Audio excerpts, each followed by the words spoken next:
আসসালামু আলাইকুম, সবাই কেমন আছেন? আশা করি সবাই ভালো আছেন।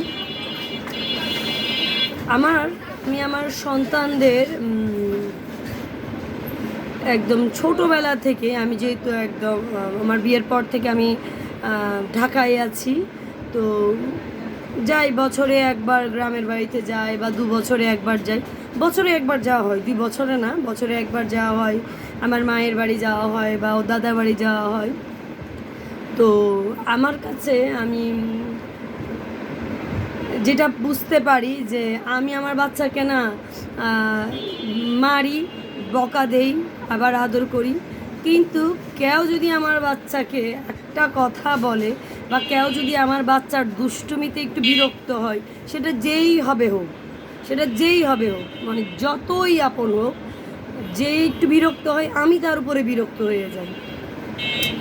যে সেটা আমি যে কেউ, মানে ইভেন আমি আমার বাচ্চার বাবা যদি ওদেরকে শাসন করে, ওদের সাথে খারাপ শাসন, মানে বকা দিচ্ছে বা মায়ের দিল, তখন আমি তার সাথেও খুব রেগে যাই। আমি 1-1.5 ঘন্টা কথা বলি না।